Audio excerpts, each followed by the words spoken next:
அல்ஹம்துலில்லாஹி ரப்பில் ஆலமீன். அகிலத்தாரின் அதிபதியாம் அல்லாஹுவிற்கே எல்லா புகழும். இதுதான் அந்த வசனத்தினுடைய பொருள்.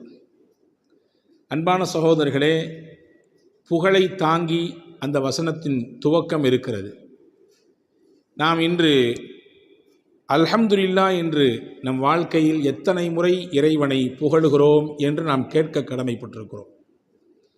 பல்வேறு அருளை அவனிடத்திலிருந்து வாங்கி சுவைத்து கொண்டிருக்கிறோம். ஒவ்வொரு நாளும் அவனுடைய அனுக்கிரகத்தில்தான் நாம் வாழ்க்கையை நகர்த்தி கொண்டிருக்கிறோம்.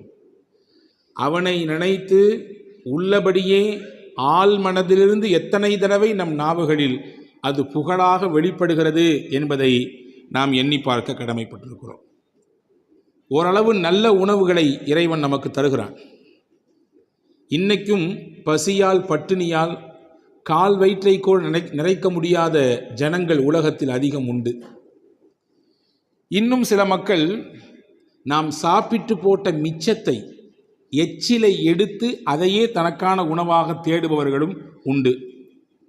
சாப்பாட்டின் முடிவிலே நம்மிலே எத்தனை நபர்கள் மனதார அல்ஹம்துலில்லா என்று சொல்கிறோம்? நல்ல தண்ணீரை அல்லாஹ் தருகிறான், குடிக்கிறோம். உப்பு இல்லை, அதிலே தனக்கான உடலுக்கான சத்துக்களை எல்லாம் அந்த தண்ணீர் தருகிறது. தாகத்தை தீர்க்கிறது, உடலுக்கு புத்துணர்ச்சியை தருகிறது. குடித்து முடிந்தவுடன் எத்தனை தடவை எத்தனை நாள் நாம் மனதார அல்ஹம்துலில்லா சொல்லியிருக்கிறோம். உடல் உறுப்புகள் எல்லாம் முடிந்த அளவுக்கு சலாமத்தாக இயங்கிக் கொண்டிருக்கிறது. எத்தனையோ நபர்களை பார்க்கிறோம், கை இல்லை, கால் இல்லை, பார்ப்பதற்கு கண் இல்லை, இருக்கிறது ஆனால் பார்வை இல்லை. உடல் உறுப்புகள் இருக்கிறது ஆனால் சில உறுப்பு செயல்படவில்லை.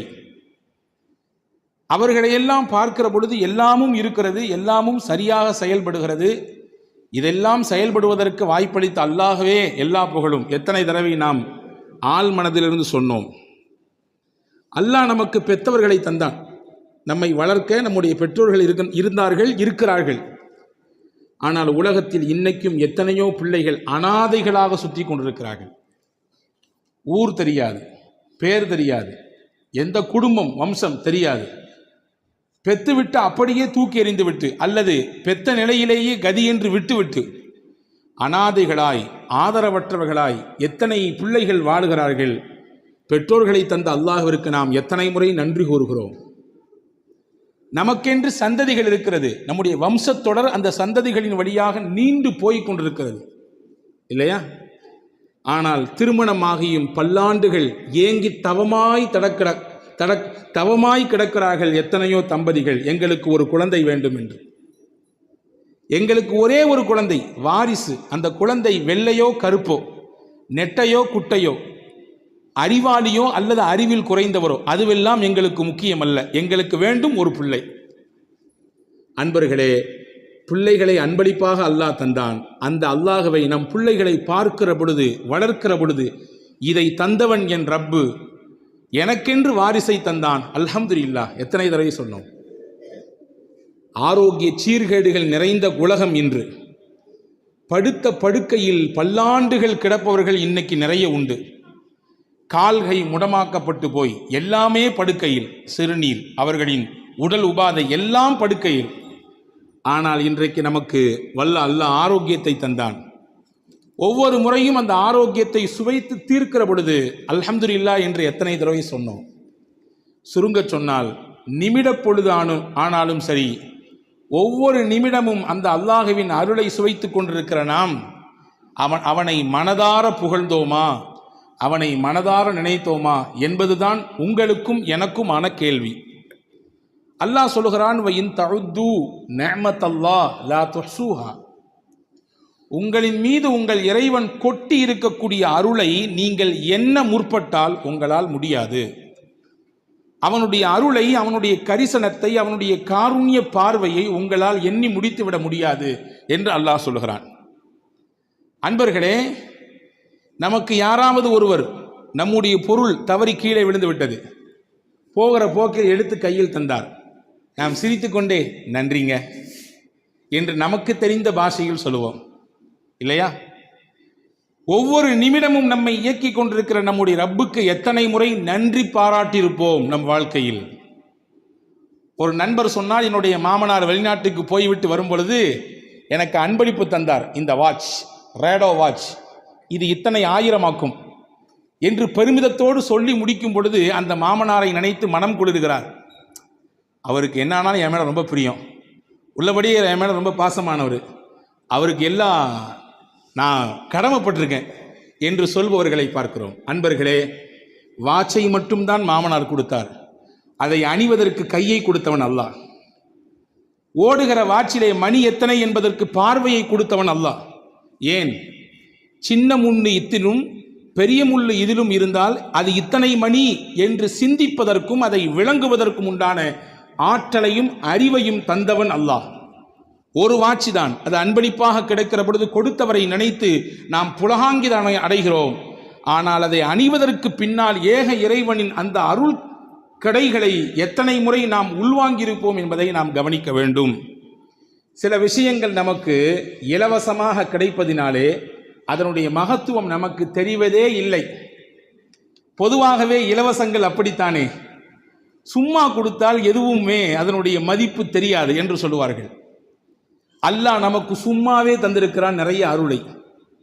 ஒன்றே ஒன்றுதான், 24 மணி நேரமும் நம் தலையிலிருந்து கால் வரை இரத்தம் சுற்றி கொண்டே இருக்கிறது. இரத்த ஓட்டம் நின்றுவிட்டால் மூச்சும் நின்றுவிடும், இல்லையா?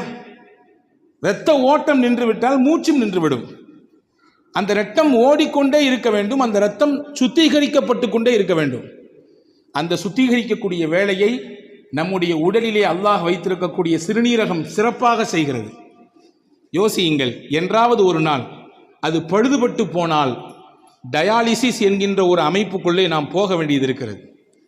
இத்தனை நாளைக்கு ஒரு முறை இவ்வளவு காசு கட்டி செய்தால்தான் உங்கள் இரத்தத்தை சுத்திகரிப்பு செய்து மறுபடியும் உடலுக்குள்ளே இயக்க முடியும்.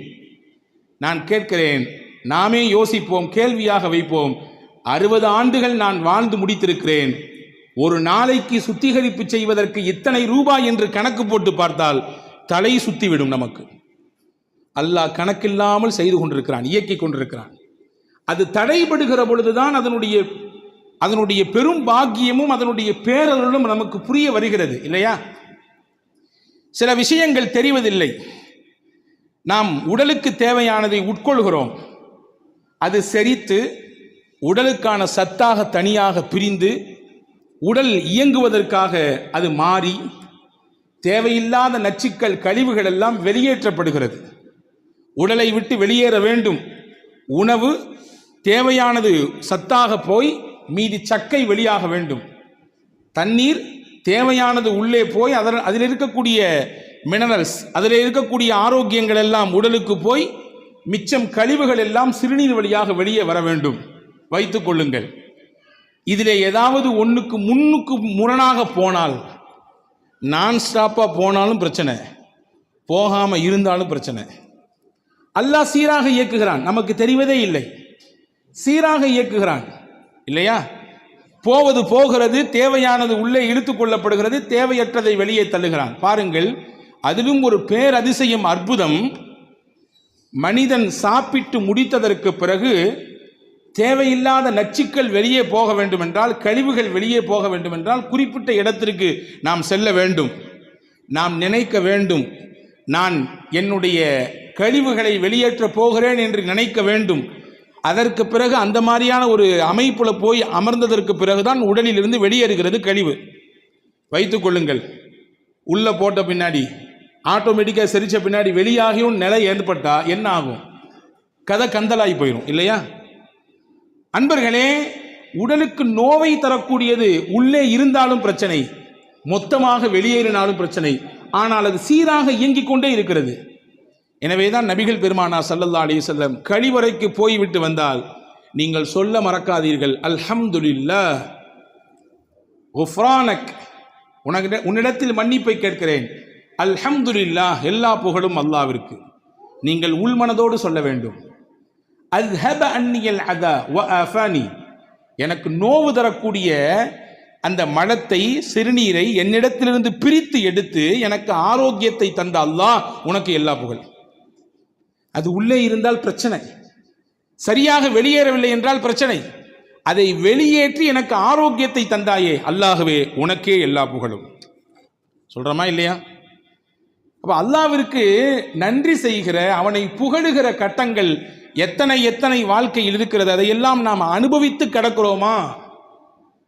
நல்ல ஆடையை உடுத்துவதற்கு அல்லாஹ் தருகிறான்.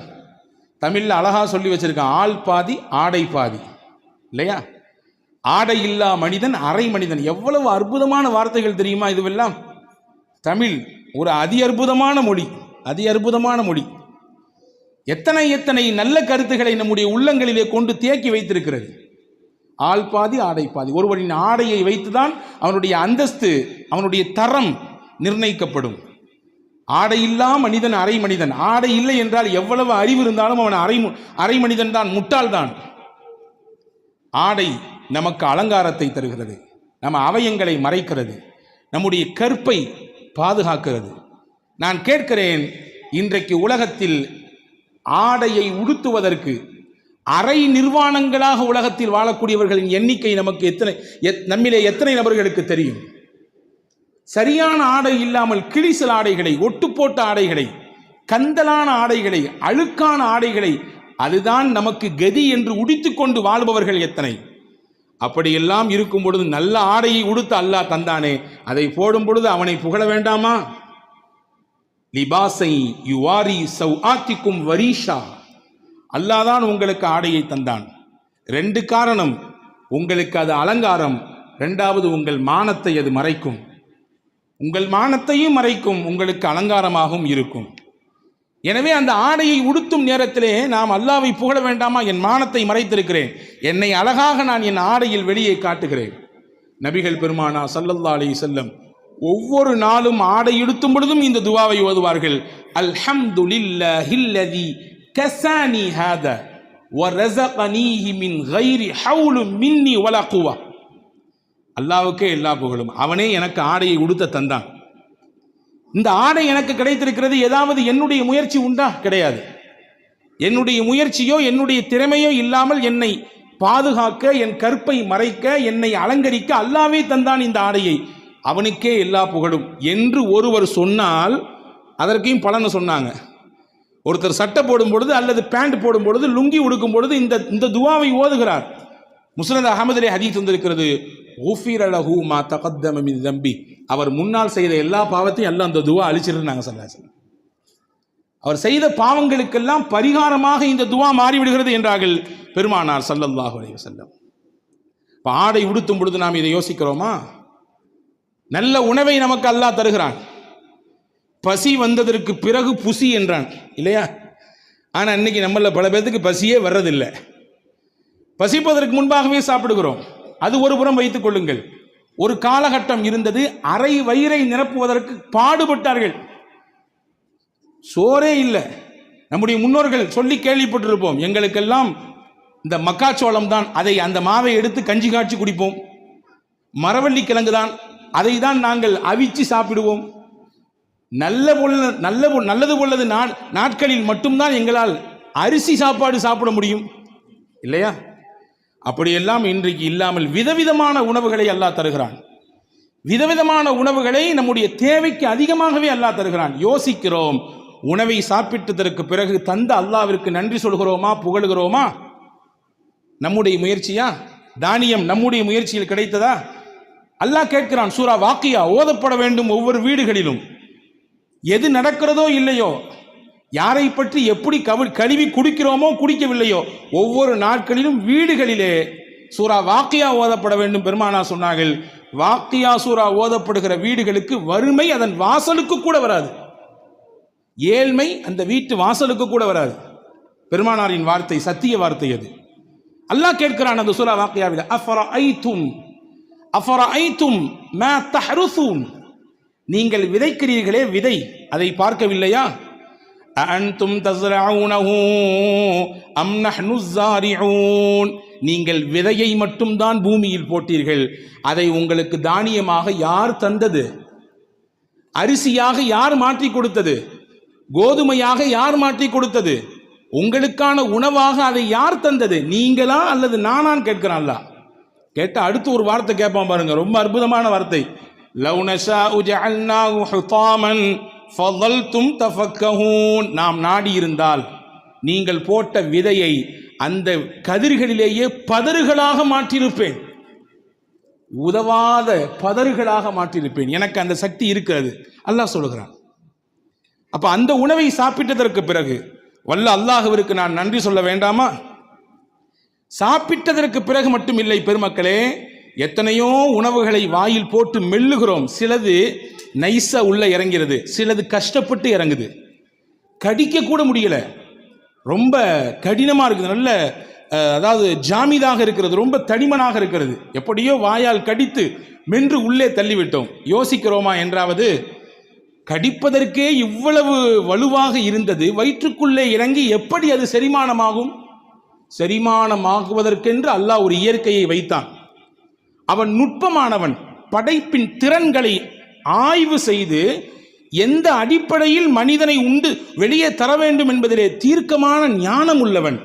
எனவேதான் அல்லாஹ் தன்னை ஹக்கீம் என்கிறான். ஹக்கீம் என்றால் நுட்பமானவன், நுண்ணறிவு மிக்கவன். அந்த நுண்ணறிவு உலகத்தில் யாருக்கும் கிடையாது. நினைக்கலாம் நம்மள மாதிரி அறிவாளி உலகத்தில் உண்டா? நான் சொல்ற மாதிரி யோசனை யாராவது சொல்லுவாங்களா? என்ன மாதிரி நிர்வாக திறன் யாருக்கும் உண்டா? என்ன மாதிரி உண்டான ஆற்றல் யாருக்கு சொல்லலாம்? எல்லாம். ஆனால் எல்லாம் ஒரு எல்லைக்கு உட்பட்டது. எல்லையை கடந்த ஞானம் அல்லாஹ்விற்கு உண்டு. எனவே தான் அல்லாஹ் ஹக்கீம் என்கிறான். பாருங்கள், சரி உள்ள போகுது இந்த பொருள் எப்படி செரிக்குது?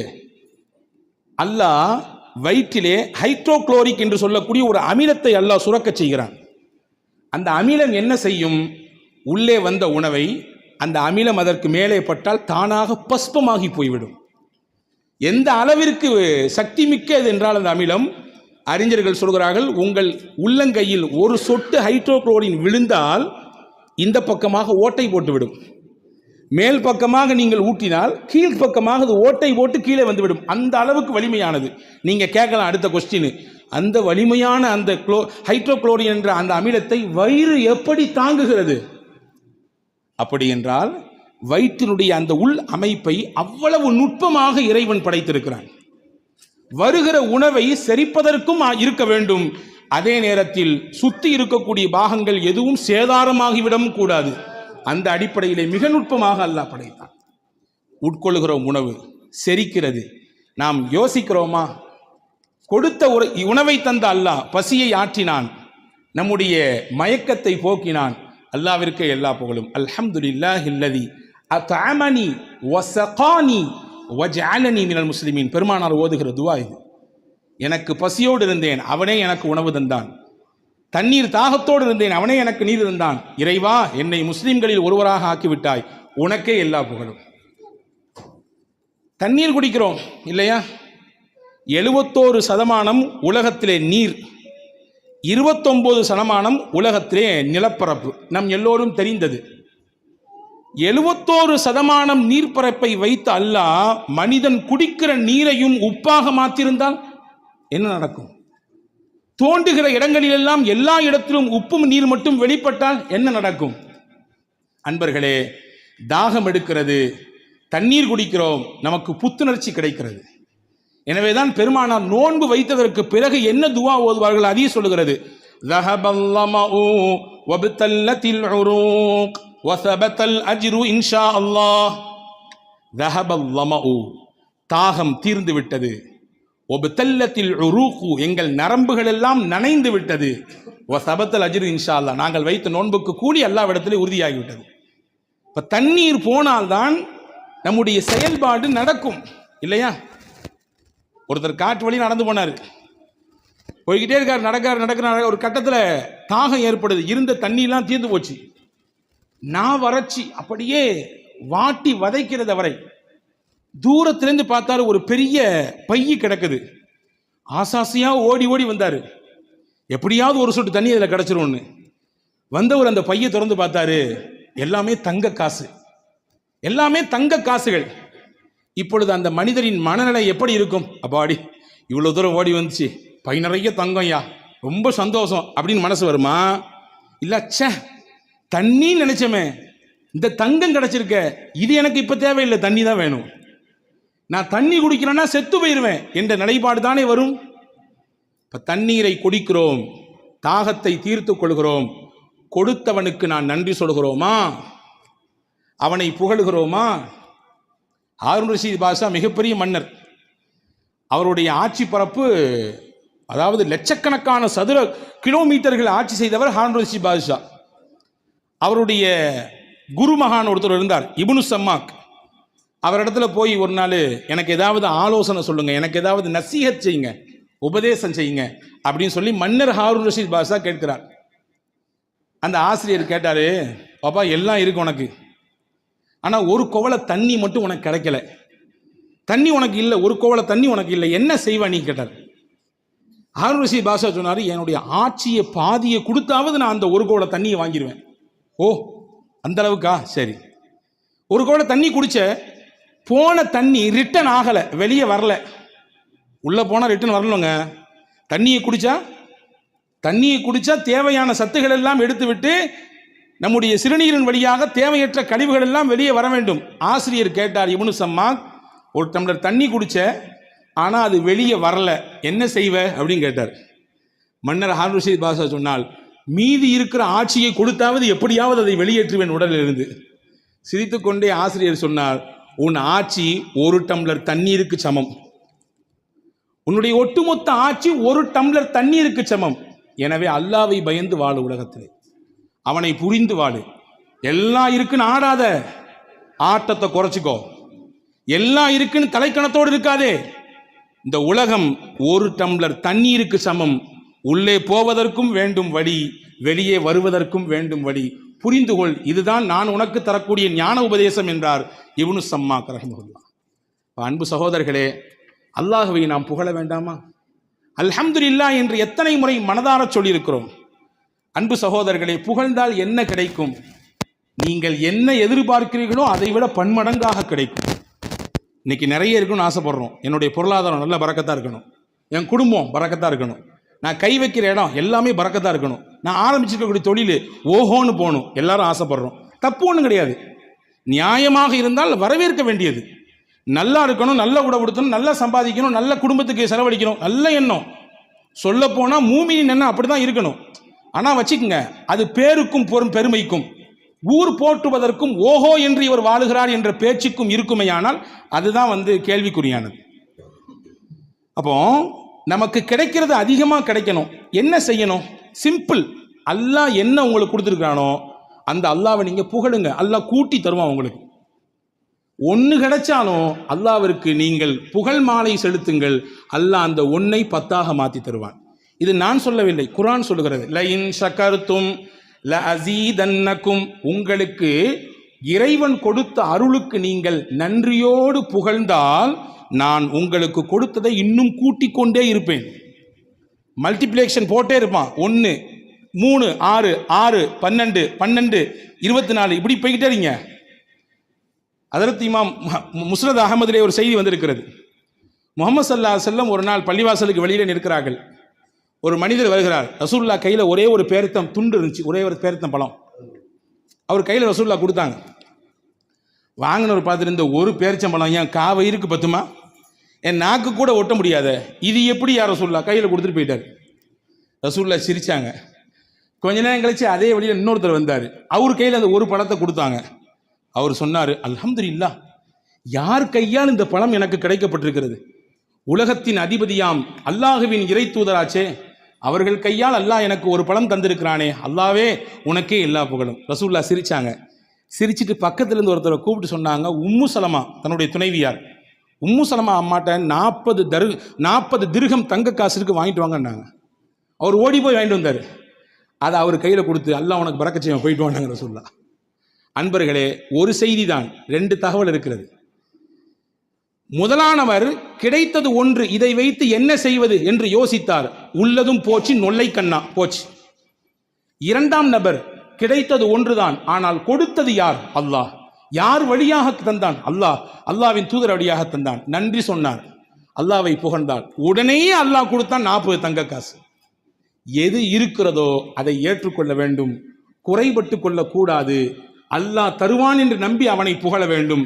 இருந்தால் அல்லாஹ் மனமான வாழ்க்கையை, இரட்டிப்பான வாழ்க்கையை அல்லாஹ் திருப்பி தருவான். புகழ வேண்டும் என்ற எண்ணம் நமக்கு வர வேண்டும். அல்லாஹ் என்னெல்லாமோ தந்திருக்கிறான். பொதுவாகவே மனிதனுடைய இயற்கை என்ன தெரியுமா?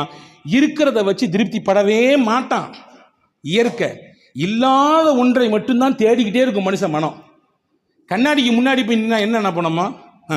கொஞ்சம் குண்டா இருக்கணும்ல, ஒல்லியாக இருந்தால் நல்லா இருந்திருக்கும். கொஞ்சம் வெள்ளை கம்மி, இன்னும் கொஞ்சம் வெள்ளையாக இருந்தால் நல்லா இருந்திருக்கும். சுருட்ட முடியா இருக்குது, கொஞ்சம் நீள முடியா இருந்தா. இருக்கிறது எல்லாம் சிறப்பாக அல்லாஹ் வைத்திருக்கிறான். ஆனால் மனித மனம் இல்லாததை நோக்கியே தேடும். இருப்பது அல்லாஹ் கொடுத்தது, அவனை புகழ வேண்டும் என்ற எண்ணம் வந்து விட்டாலே அதுவே அல்லாஹ்வின் மிகப்பெரிய கரிசனம் என்கிறார்கள் பெருமக்கள்.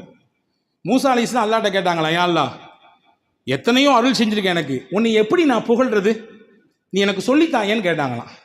உன்னை மூசாவை பார்த்து அல்லாஹ் சிரித்துக்கிட்டே சொன்னானா, மூசா என்னைய புகழணும்னு என்ன வந்துருச்சு இல்லை, இதுவே புகழ் தான். நான் என்னைய புகழணும்னு என்ன வந்துருச்சு இல்லை, என்னை நினைக்கணும்னு என்ன உனக்கு வந்துருச்சு இல்லை, இதுவே எனக்கான புகழ் தான், ஏற்றுக்கொள்கிறேன் என்றான் அல்லாஹ். அன்பர்களே, புகழுக்கு நேரம் ஒதுக்க வேண்டும். அல்லாஹ்வை ஹம்து செய்வதற்கு, அவனை துதிப்பதற்கு நம்முடைய வாழ்க்கையில் சில பகுதிகளை ஒதுக்க வேண்டும். இல்லாதை நினைத்து குறைப்பட்டு கொண்டே இருப்பதை இழந்து வாழுகிற சூழல் தான் இன்னைக்கு அதிகரித்திருக்கிறது. உமர் ரலியல்லாஹு அன்ஹு வீதியில் நடந்து வர்றாங்க. ஒரு மனுஷர் முன்னாடி வந்தார். தோழரே எப்படி இருக்குங்க கேட்டார். நம்மள்ட்ட கேட்டால் என்ன சொல்லுவோம்? நல்லா இருக்கும், அல்ஹம்துலில்லாஹ், நல்லா இருக்கும்னு சொல்லுவோம். அதே மாதிரி நல்லா இருக்குன்னாரு. உமர் ரலியல்லாஹு மறுபடியும் கேட்டாங்க, எப்படி இருக்கீங்க, சத்தமாக கேட்டாங்க. மறுபடியும் சொன்னார், நல்லா இருக்கேன்னாரு. மறுபடியும் கொஞ்சம் சத்தத்தை கூட்டி சொன்னாங்க, எப்படிங்க அது கேட்டாங்க. அவர் புரிஞ்சுக்கிட்டாரு, அல்ஹம்துலில்லாஹ் நல்லா இருக்கேன்னாரு. உடனே உமர் ரலியல்லாஹு சொன்னாங்க, இந்த வார்த்தையை வாங்கத்தான் 3 கேள்வி கேட்டேன்னாங்க. நல்லா இருக்கிறேன்றது ஒன்று, அல்ஹம்துலில்லாஹ் நல்லா இருக்கிறேன்றது இன்னொன்று. இதுதான் தேவை. எப்படி இருக்கிறீங்க? எப்படி இருக்க? மாத்திரையோடு கடந்து வாழ்கிறேன், முட்டி வலி, காலு வலி, வியாபாரம் எப்படி போகுது பாருங்க, கேட்டு பாருங்க. எல்லாருமே ஜிஎஸ்டி பிரச்சனை, அந்த பிரச்சனை, இந்த பிரச்சனை, என்னமோ போய்கிட்டு இருக்கு. இல்லை, எது இருந்தாலும் அல்லாஹ் கொடுத்து கொண்டிருக்கிறான், அல்ஹம்துலில்லாஹ். வலியோடு வாழுகிற வாழ்க்கை தான். வலியோடு வாழ்க்கை இல்லை என்றால் வாழ்க்கையை ரசிக்காது. சில வழிகளை அல்லாஹ் தருவான், அதுவும் நம்முடைய பாவங்களை கரைக்கத்தான். வலியோடு உண்டான வாழ்க்கை தான். இருந்தாலும் அல்லாஹ் நல்லா வச்சிருக்கான், அல்ஹம்துலில்லாஹ் என்று சொன்னால் அந்த வார்த்தைக்கினுடைய பரக்கத்தை கொண்டே அல்லாஹ் நம்மை நல்லா வைத்து விடுவான். அல்ஹம்துலில்லாஹ் வியாபாரம் நல்லா இருக்கு என்று நீங்கள் சொல்லி பாருங்கள், அந்த வார்த்தையின் பரக்கத்தை கொண்டே அல்லாஹ் வியாபாரத்தை செழிப்பாக்கி விடுவான். அல்ஹம்துலில்லாஹ் குடும்பம் சிறப்பாக இருக்கு, பிள்ளைகள்லாம் சிறப்பாக வளர்ந்துட்டு இருக்கிறாங்க என்று சொல்லி பாருங்கள், அந்த வார்த்தையின் பரக்கத்தை கொண்டே அல்லாஹ் சிறப்புமிக்க குடும்பமாக மாற்றி கொடுத்து விடுவான். ஒரு விஷயம்தான், அல்லாஹ் நமக்கு பார்த்து பார்த்து செய்கிறான் அருள் ஒவ்வொன்றையும். அந்த அருளுக்கெல்லாம் நன்றியவர்களாக நாம் இருக்க வேண்டும் என்று விருப்பப்படுகிறான். நன்றியின் வெளிப்பாடு உங்கள் நாவிலிருந்து அல்ஹம்துலில்லாஹ் என்று வர வேண்டும் என்று ஆசைப்படுகிறான். எனவேதான் பெருமானார் சொன்னார்கள், துவாக்களில் சிறந்தது எது தெரியுமா? அல்ஹம்துலில்லாஹ் என்று சொல்லுவதுதான். இதை விட பெரிய துவாவே இல்லைன்னு நாங்கள் சொல்லுவோம். இதை விட பெரிய துவா இல்லை. அல்ஹம்துலில்லாஹ் என்பதை விட பெரிய துவா வேறொன்றும் இல்லை. ஒரு நாள் மஸ்ஜித் நபவியில் தொழுகை நடக்கிறது. ரிஃபாஅத் இப்னு ராஃபி என்ற நபித்தோழர் தொழுதுட்டு இருக்காங்க. ரசூலுல்லாஹ் பின்னாடி அவரும் நிற்கிறாரு. திடீர்னு தும்மல் போட்டார். தும்மல் போட்டவுடன் அல்ஹம்துலில்லாஹ் சொல்லணும் அவருக்கு முன்னாடி சொல்லி தரப்பட்டிருக்குது. அவர் சொன்னார், அல்ஹம்துலில்லாஹி ஹம்தன் கதீரன் தய்யிபன் முபாரக்கன் ஃபீஹி கமா யுஹிப்பு ரப்புனா வ யர்தாஹு. அல்லாஹ்வுக்கே எல்லா புகழும், பரக்கத்தான புகழ். இந்த வார்த்தைகளை சொல்லி அல்லாஹ்வை தஸ்பீஹ் செய்து விட்டார், புகழ்ந்து விட்டார். தொழுது முடிச்சோம். ரசூலுல்லாஹ் திரும்பி பார்த்து, யாருங்க தும்மல் போட்டது, யாருங்க பேசுனது தொழுகையில் அப்படின்னு கேட்டாங்க. இவர் அமைதியாக நின்னார். ஐயோ, நம்ம எதுவும் தப்பு பண்ணிட்டோம் போல தெரியுது, கண்டிஷன் பண்ண போகிறாங்களோ. 2வது தடவை கேட்டாங்க ரசூலுல்லாஹ், யாருங்க தொழுகையில் இடையில ஏதோ பேசிட்டு இருந்த மாதிரி தெரிஞ்சு, பதில் சொல்லலை. 3வது தடவை கேட்டவன ரிஃபாஅத் இப்னு ராஃபி ரலியல்லாஹு சொன்னாங்க, யா ரசூலுல்லாஹ், நான் தான் தும்மிட்டேன், அதனால ஹம்து செஞ்சேன், அல்லாஹ்வை புகழ்ந்தேன். ஓ அப்படியா? வல்லதி நஃப்ஸி பியதிஹி லக்கத் இப்ததரஹா பில்அத்து வ ஸலாஸூன மலக்கா அய்யுஹும் யஸ்அது பிஹா.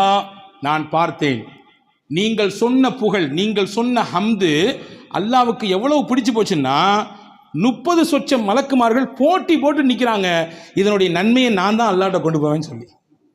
30 சொச்சம் மலக்குகள் போட்டி போட்டு கொண்டு நிற்கிறார்கள் உங்கள் நன்மையை அல்லாஹ்விடத்தில் எடுத்து காண்பிப்பதற்கு. எனவே அன்பர்களே, மனதார உள்மனதிலிருந்து நம்முடைய வாழ்க்கையின் தரத்தை நினைத்து, நம்முடைய கடந்து வந்த பாதைகளை நினைத்து, இப்பொழுது அல்லாஹ் நம்மை வைத்திருக்கக்கூடிய உயர்வான நிலையை நினைத்து, எதிர்காலத்தில் வல்ல அல்லாஹ்வின் உயர்ந்த அந்தஸ்தையும் நன்மதிப்பையும் பெற வேண்டும் என்பதை கருத்தில் கொண்டு அவனை புகழ்ந்து துதித்து வாழுவோம். அதுதான் அர்த்தமுள்ள வாழ்க்கை. நம் வாழ்க்கைக்கான ஆதாரமும் அந்த புகழ்தான். வல்ல அல்லாஹ் அப்படிப்பட்ட நிலையோடு வாழ்வதற்கு அல்லாஹ் நம் யாவருக்கும் தௌஃபீக் செய்வானாக. ஆமீன். வாஹிரு தாவான் அல்ஹம்துலில்லாஹி ரப்பில் ஆலமீன்.